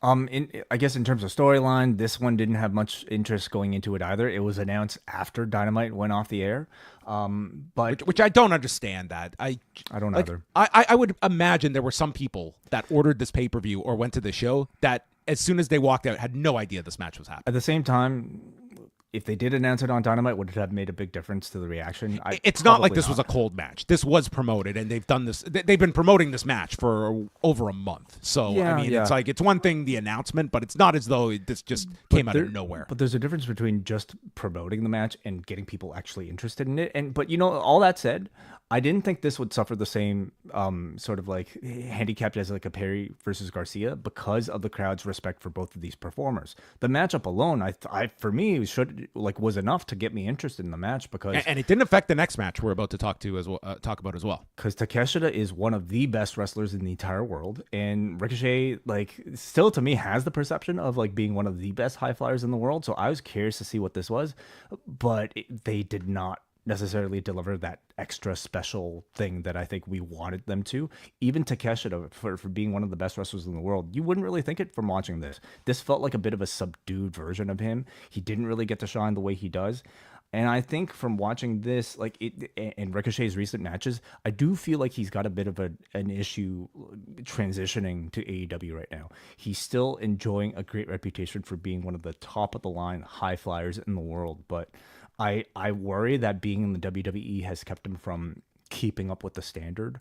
Where in AEW, like, high flyers tend to be of a very, very high standard, more so than the WWE. You can argue Ricochet as a cruiserweight was sort of like a big fish in a small pond. In AEW, it's sort of the big pond of the high flyers, and he doesn't necessarily stand out above, for instance, a Komander. He doesn't when we're just talking about the in-ring content. And he's also 7 years older. Like, people are like, that's, it's very hard for someone of his style, and everyone is sort of they're not looking for necessarily 2021 Ricochet. People are going back to 2015 Ricochet, and that's a pretty high bar to expect him to turn the clock back to. And he's out there, and I think the expectation is very high for him. But I don't think people would disagree with your assessment. Yeah. But, it doesn't mean you can't evolve in other aspects. I mean, you could be just a better character. You could have better creative, perhaps, help that. In-ring isn't the be-all, end-all. And who's to say he can't evolve in that way, too? We're just looking for some form of evolution from Ricochet, and we haven't necessarily seen it yet, I would say, compared to his WWE version just yet. Again, I don't want to dog this match, because I did think it was a well-wrestled match, and this would be, I think, on television, I think people would be very, very satisfied with this. They got 19 minutes, but I'm not going to just say that this was, the crowd hurt this one. There was something missing here, and it just did not get to that higher gear that I think people were naturally expecting it to. Swerve Strickland and Bobby Lashley, second from the top with the Hurt Syndicate in the corner of Lashley. And Jim Ross is out for commentary for the final two matches. And, man, once Swerve came out, this crowd was right back into things. They were super heated, and they were into Lashley as well. The crowd knows they're supposed to be booing Bobby Lashley, but there's a big contingent that just look at this guy as like this badass killer, and he's getting plenty of cheers as well. So Lashley just swings him off his shoulders early on, but pulls him up at the count of 2, and Lashley starts to dominate the first half of this match. Benjamin is distracting Swerve, and then Lashley, after getting some cheers, gets drilled with a knee as Swerve finally gets some offense in. And after Benjamin trips Swerve, the referee catches him and ejects Benjamin, but MVP is still ringside. They fight on the floor, the steps get set up, and Swerve manages a DDT onto the edge, and then Swerve runs up the steps into a Swerve stomp, putting Lashley through the desk. This got a really big pop from the audience. Hits a house call inside of the ring, and then a Swerve stomp, but Lashley kicks out, and Swerve goes up to MVP on the floor, and because he's dealing with MVP, he turns around and gets thrown with a belly-to-belly on the floor and then speared through the guardrail and into the ring. Lashley spears him, applies the hurt lock, and the referee calls for the bell at 13 minutes and 35 seconds. This was about as dominant as you could put Bobby Lashley over with, and I am sure some people are going to look at like Swerve like losing in this fashion, but like if you're bringing in Bobby Lashley, this is the way to introduce him. Like it would have been insane for him to be losing, and they have a big plan for him, and they put him over really, really strong. Which, like, once you're making the decision to go with a guy, like that's how you book him. I mean, I can't see any fault in this booking of the finish. I think Swerve is at a level right now where he's kind of untouchable. Like he's cemented in his status as like fan favorite top level guy. So him losing this way, I don't think hurts him at all. I think it only promotes somebody.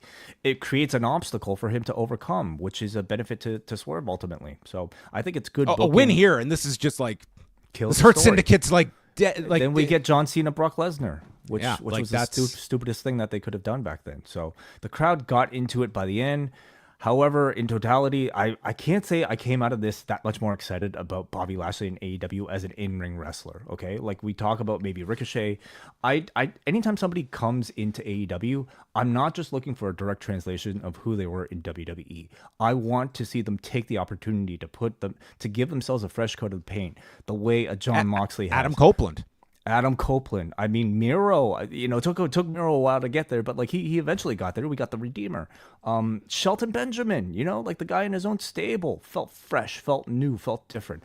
This felt, unfortunately, like the same Bobby Lashley, like same kind of, heavyweight style, power slam dominator, hurt lock finish, like no new real wrinkles to his game or character that I think we could really speak of from this particular performance. What I did love, though, was that barricade spot. Like, I think they need to do more like big stunts with him, the way that like, the type of thing that's been so effective for like a Bronson Reed, for instance, that like just will add to maybe the presentation of this being an unstoppable monster. Like I thought Lashley kind of looked so, in my opinion, average monster to me that I didn't even really find Swerve's loss that convincing, because we've seen Swerve survive so much more. The man survived like cement blocks and like needles in his mouth. A full Nelson to me wasn't necessarily the most convincing way to give him a loss. Nana gets rolled into the ring afterwards, and they put Nana in the hurt lock, and this crowd was outraged at this assault on Prince Nana. So a lot of heat here put on the Hurt Syndicate at the end. And then it's time for the main event with the Death Riders pulling up in their pickup truck, and Pac in his road trip attire getting out at in the middle of New Jersey in November in his trunks. Full gear. He was in full gear. Mm-hmm. So Jon Moxley, Orange Cassidy closing the show, and the bell rings, and Cassidy just goes after him with 3 consecutive orange punches, interrupting Justin Roberts' in-ring introductions, and just takes Moxley to the floor. Great aggressive start by Orange Cassidy. And I mean, for all you want to say, like, I thought that they had the crowd for this match. They structured it really well. This was the one match on the show they saved the blood for. I thought that was a smart call. And quite frankly, I don't know how many people had a believability of Cassidy winning this match, but I thought Orange Cassidy was fantastic in this match. And I think that you could certainly really get invested into this match because it was a really, really well done match. Moxley cuts off Cassidy and just starts stomping his face into the steps. So we get blood really early on here. And Nigel at his best here, stating that Moxley has a vampiric blood loss. And blood carries oxygen. And without oxygen, you die. So we are going to fight to the death here. And Orange finally stops the offense with an eye gouge. And Moxley cuts off Orange, and then he just slaps hands with Marina Shafir, and she just looks at her hand, probably just full of this blood. And then we get a close-up of Jon Moxley clawing his nails onto the back of Orange Cassidy, and this crowd is just cringing at this. But then Cassidy does it to Jon Moxley, and they cheered this. They're like, yes, I hope his back is infected.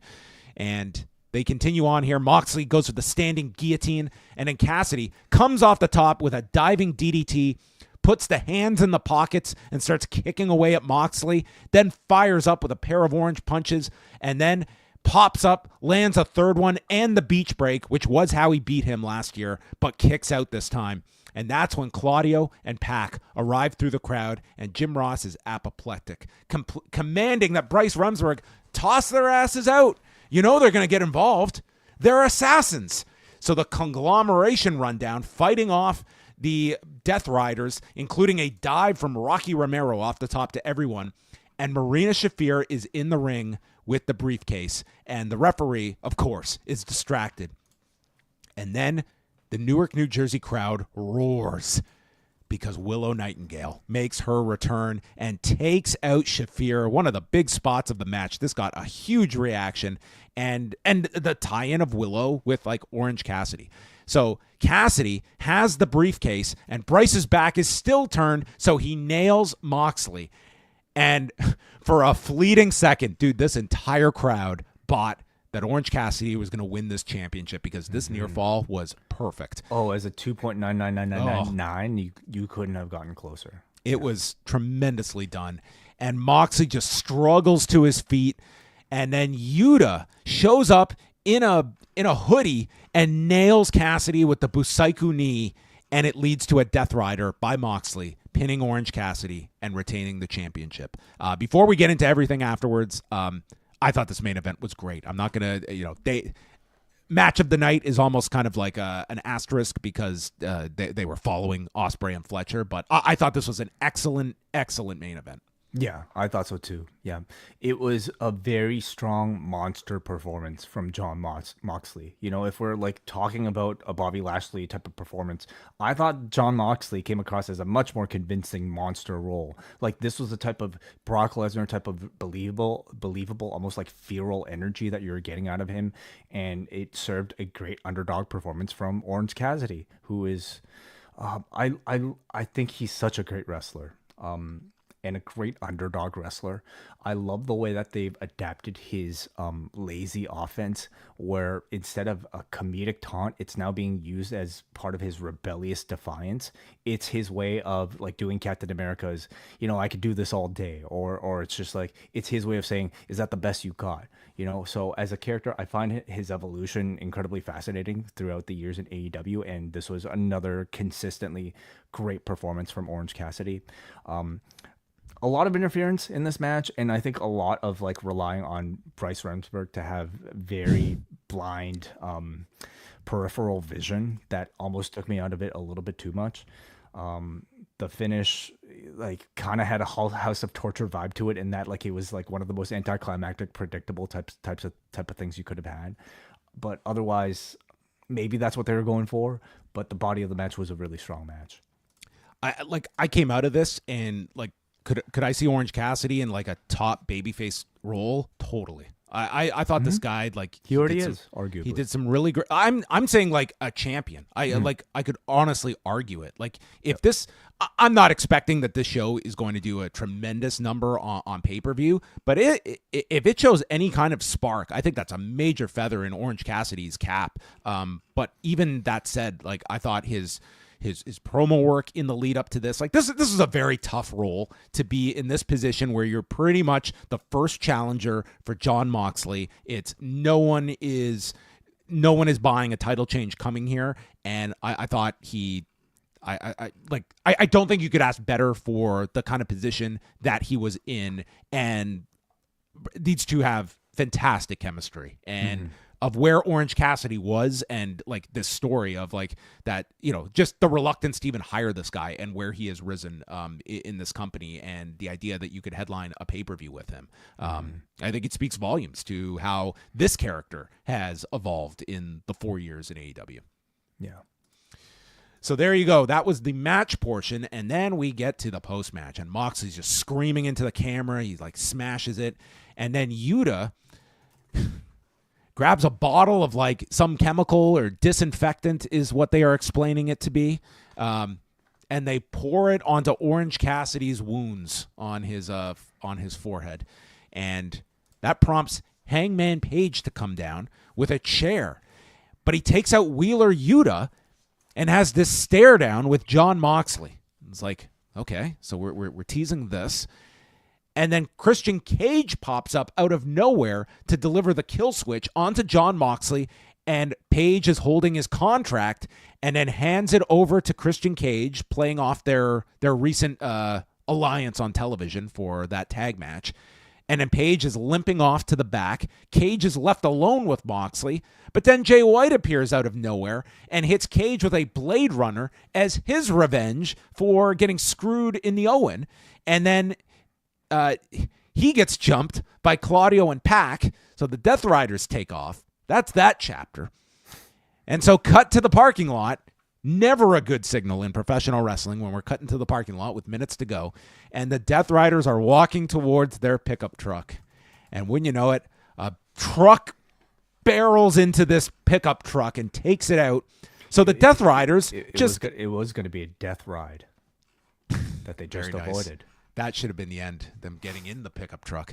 But then they just commandeer someone else's vehicle, and the Death Riders take off. The best part of this was Pac just like delivering a running boot to the valet into like a bin or something. And I didn't of course even see that. He's half naked, like he's in his underwear in the cold. I was furiously taking notes about the 5,000 angles we're watching here in the last 2 minutes of this show. So they take off in this vehicle, and there is Darby Allin getting out of the vehicle that has taken out the pickup truck and just, come on, you fuckers, and let's end this shit right now. And as we're getting dangerously close to midnight. That's probably what the producer of this pay-per-view was also stating. And Darby destroys their pickup truck further. I think the damage was done. They got the message, but just to add a few more zeros to that bill, yeah, I guess. So that's how the show ended, with Jon Moxley teasing matches with like half the locker room, taking him through, I think, Forbidden Door next summer. And yeah, a very wacky ending to this show. Very much in vogue with like AEW. I think the final half hour, it perfectly summarized AEW. Like, great, fantastic main event, wonky finish with the run-in, and then like all of this vehicular shit that just like it's the perfect summary of AEW at the moment. That this is all the AEW experience.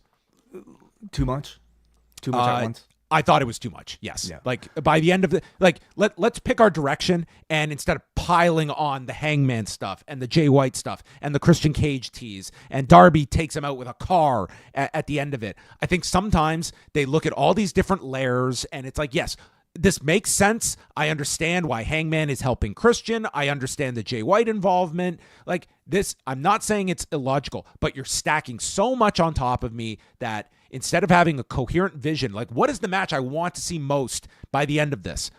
if the answer is Darby, then let's just focus everyone towards that, and that is the match you're clamoring for by the end of this. And I think you just clouded the issue, and you forget about half this stuff by the end of it. Like, you can only, your capacity for retention is only so it's finite.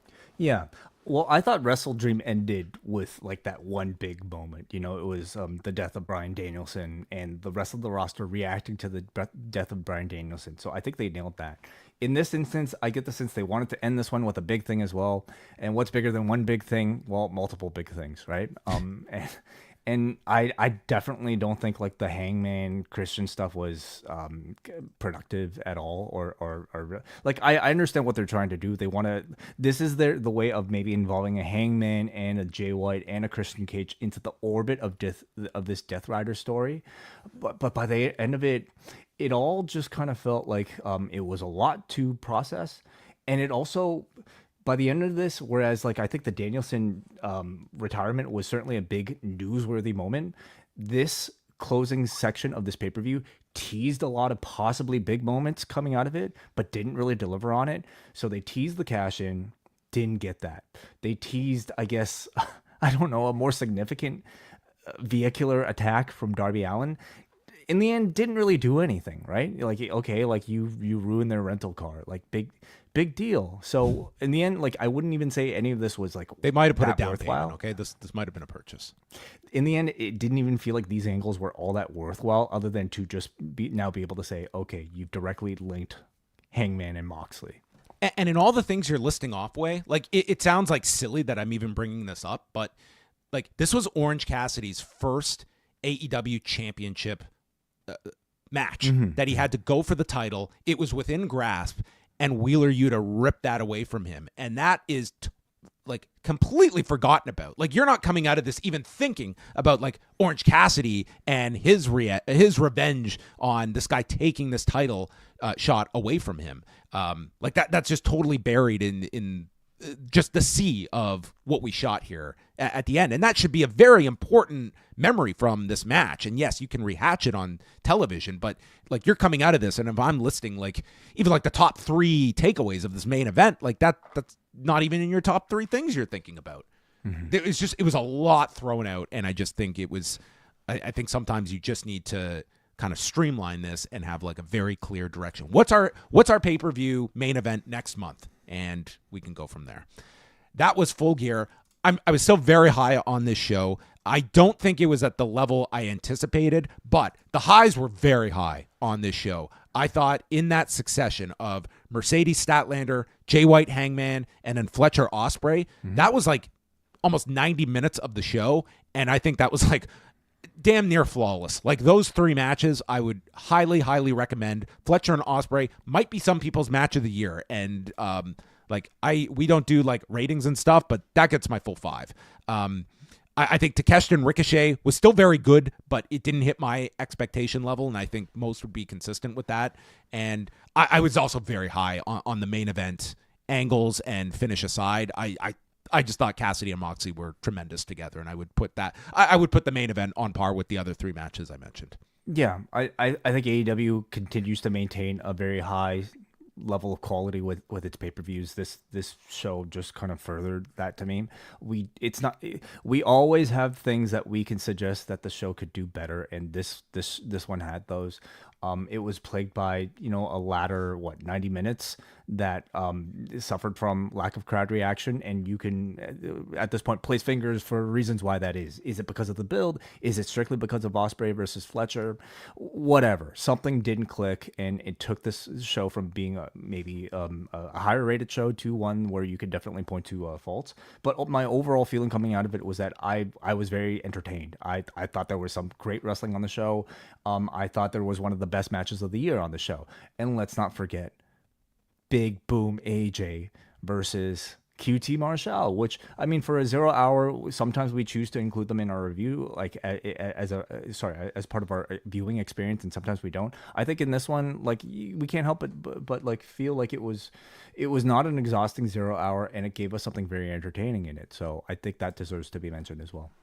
It was an enjoyable show overall, and Big Boom AJ. Let's not bury the lead.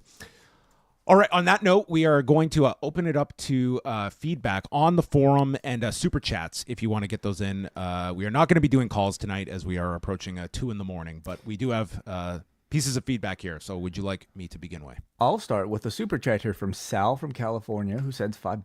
Thank you very much, Sal, for joining us live and for supporting us with the $5 super chat here on YouTube. In honor of the Costco guy AJ's match, have you ever had a Costco membership? And what's your favorite food court item? I don't think I've ever had a Costco membership. I've been to Costco, but I never had a membership, and I haven't gone since I was a little kid. My one memory of going to Costco was when I was around 10 or 11 years old, and I went with my mom, and they had a VHS stand, and Home Alone 2 had just come out, and my mom bought me Home Alone 2 on a VHS at Costco, of all places. Sorry, when was this? When I was, whatever year Home Alone 2 came out. They like had Costco back then? Yeah. What? Really? I thought it was like a relatively recent thing for Canadians, at least. I'm pretty sure it's, I'm pretty sure it was Costco. Now you're making me a double guess. It was a giant big box store. If it wasn't Costco, it was, remember Price Club? I might be confusing it with Price Club. Do you remember that? Yeah. I'm thinking of Price Club now that I think about it. So no, Okay. I've never been to a Costco now that I think about it. Similar thing. Yeah. You buy in bulk. So the answer is no for John. Yeah, sorry. I'm sorry to ruin that memory for you. That Yeah. I mean, you could have just like completely sent me down a whole path and just backed me up there. I have had a Costco membership. I don't currently have one, but I mean, I buy a lot of stuff from there. It's great. It's wonderful. My favorite food court item is probably the poutine. I'm sorry, you're probably revolting. You're probably gagging in your mouth right now, John, but the poutine's great. It's cheap. $1 hot dogs, you can't go wrong. The only thing that hasn't been impacted by inflation. All right. Yeah, you pay for it in other ways, I would think. I guess you do. Thank you very much for that super chat. Let's go to Painkiller, who sends £2. Thank you for the support. Where do you see Davis joining with full time? I guess he's guessing. Do you see him? Mark Davis. Yeah, paired with a team. I don't know if you go that direction with Mark Davis. I mean, if there's some natural fit, I see him kind of being on a singles trajectory, and I think at, you could argue that for Fletcher, is he almost?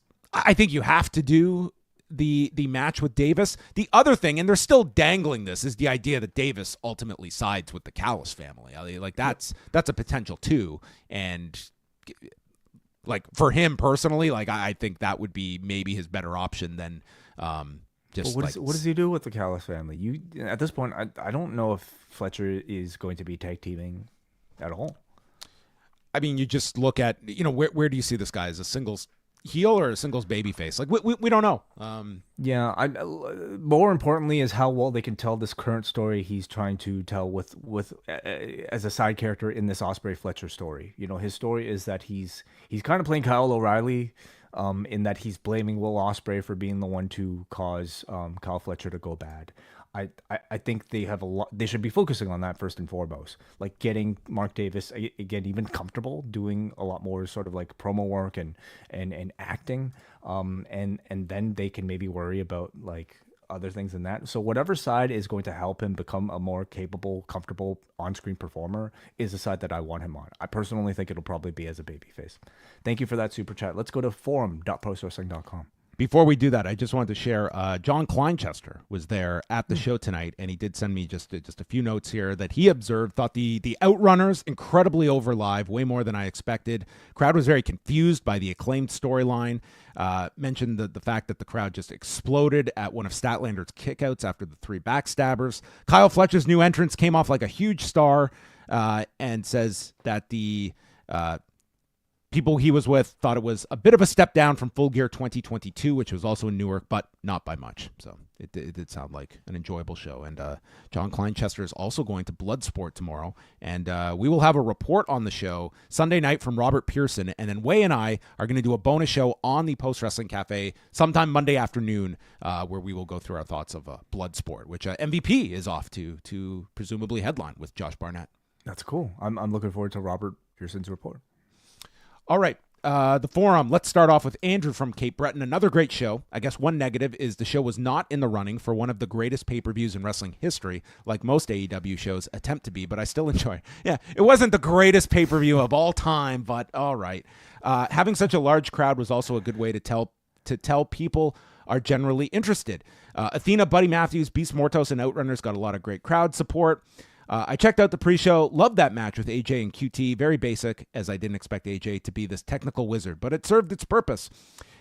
Adds that the highlight of the show was Kyle Fletcher. He deserved to win tonight. The one thing I like about AEW is how open-ended its future is. It's certainly open-ended. It keeps its future. Yes. That you can certainly say. Darby could be the world champion next year, but you could easily pivot to a heel Kyle Fletcher along with so many others on the roster. I guess that's one positive about being in a down period. Your future is wide open, and you would want to explore any option of who could be that next hit with the company. Overall, an excellent show. Let's go up next to Brian in New Jersey, who says, buckle up, buttercups. That ending was wild in a lot of ways. I thought every match on the pay-per-view was good to great, though I did have Wi-Fi issues during the end of the tag title match, so I didn't catch those bad-sounding bits you described. Ospreay versus Fletcher met my high expectations, and Moné versus Statlander exceeded them. Moné's best match in AEW yet, at least her best since Stephanie McClure at Forbidden Door. Great story to the main event, though. I didn't expect Orange to win. Curious where he goes from here after being built up this past month. Also a stellar four-way for free early on. Yeah, where would you go with Orange Cassidy after this? Oh, Yuta, obviously. I think you go back to Yuta. I think, but is that too big of a step down? Like, you know, I mean, it's tough. Like Yuta was kind of just in your setup role on Wednesday. But I think at the very least you have to do a match. I don't know if that carries like a full pay-per-view cycle, but maybe it does. Yeah, it's always tough in these roles. The follow-up is always, you want to have something to jump onto. They did set something up for Cassidy here, but yeah, I'm very interested of where this kind of places Cassidy, because I think overall, like, I think he equated himself very well in a tough challenger role for this show. Next up is Jordan from the Bronx, who was in Newark. A fun show to be at. However, some matches went a touch too long and with some near falls that felt excessive. I don't get this Costco stuff, but the kids in the audience ate it up.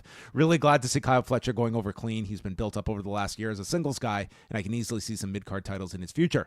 This was Mercedes' best match in AEW since Stephanie Vaquer, but the finish left the crowd stunned. People were really into the last two matches. The Hurt Syndicate song is over. West Side Gun was in the front row. It'll be interesting to see how they're positioned with the Continental Classic coming up. End was chaotic, and without help from the commentary, we had to fill in a lot of the blanks with Hangman and Jay White's involvement. Overall, a great time.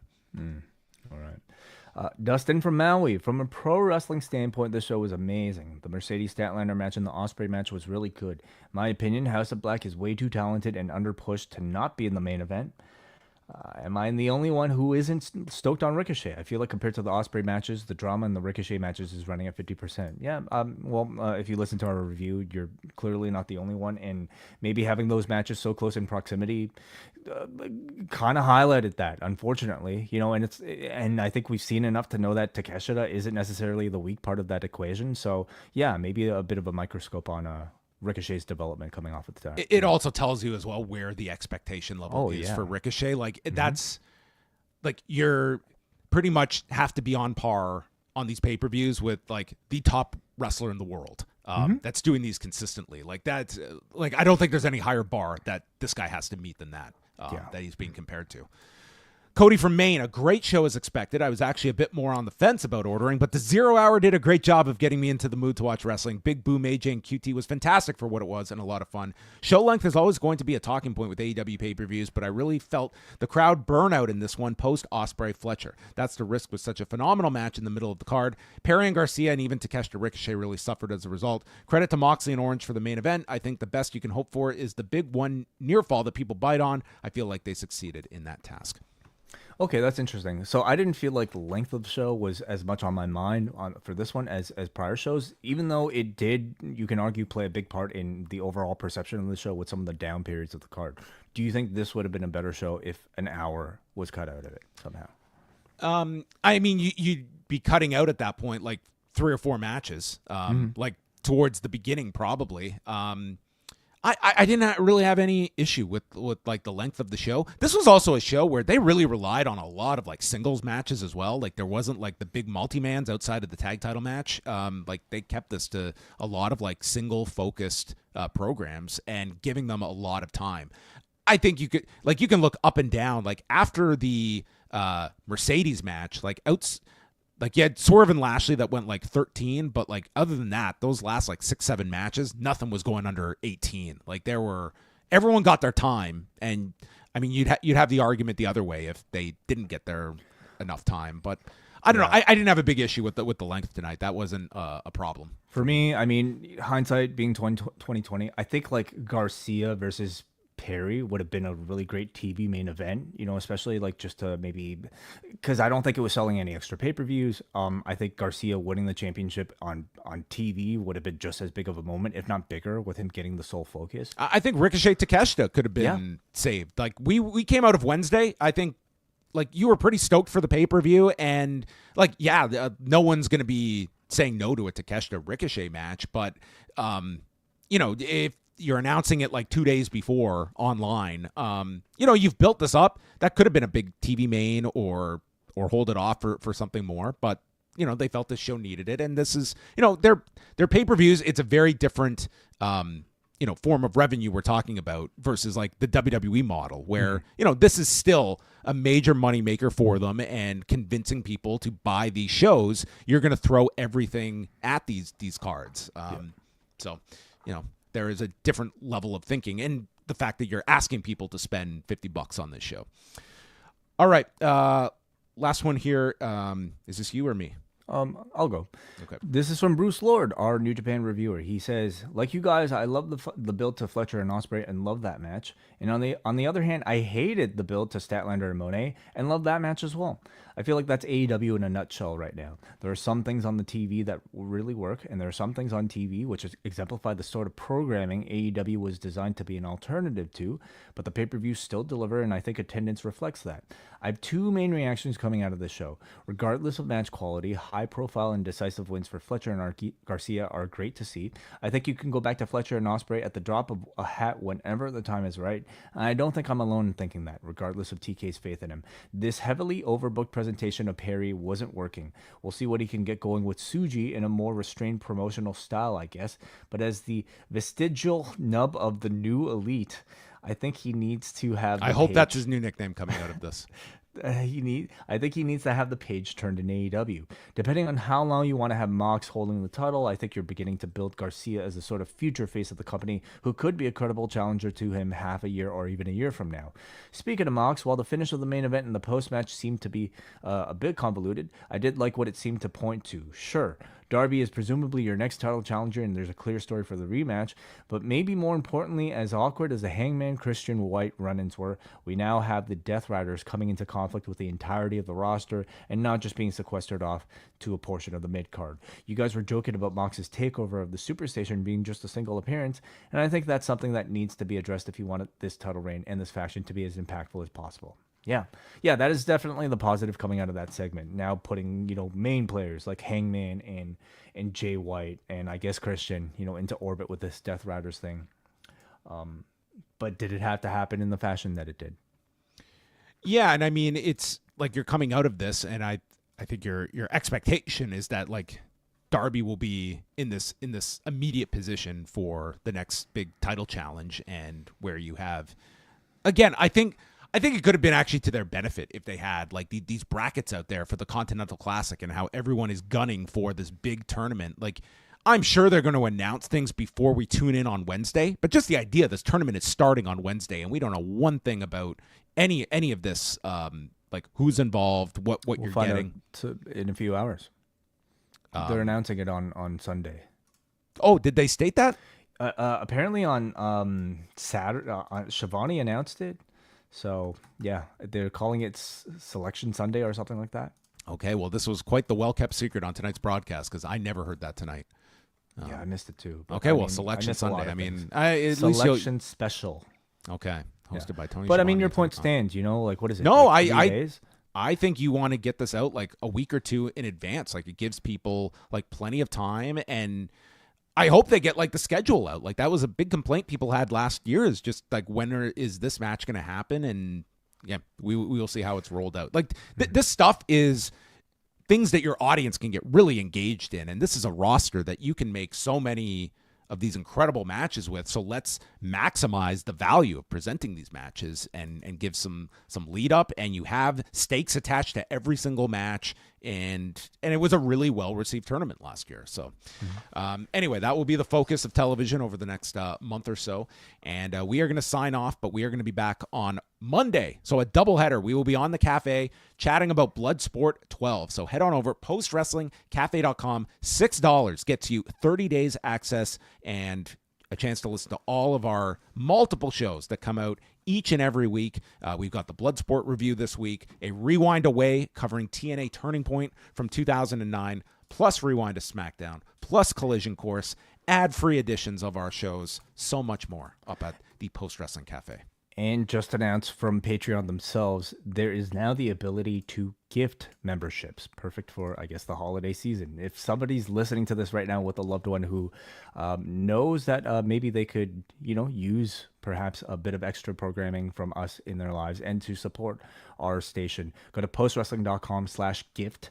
You can buy memberships for somebody else at any tier that we offer, which would be $6 or $12 for as many months as you wish. So a great way to give an early Christmas present or a Christmas present at some point, and to, of course, support our station. We thank all of you for staying up late with us here at Post Wrestling. We'll chat with you on Monday, including Rewind to Raw. So thanks to everyone for joining us and for all the work on the site as well. Andrew Thompson keeping it down on all the Full Gear notes, and Neil Flanagan over at Blue Sky. Man, Neil Flanagan, a must follow over on Blue Sky. Words of wisdom always coming from Neil Flanagan. So just search Neil Flanagan and make sure the official account is the C3PO avatar. Okay. Got it. Yes, that's right. Yeah. Okay. That's it for us. Good night.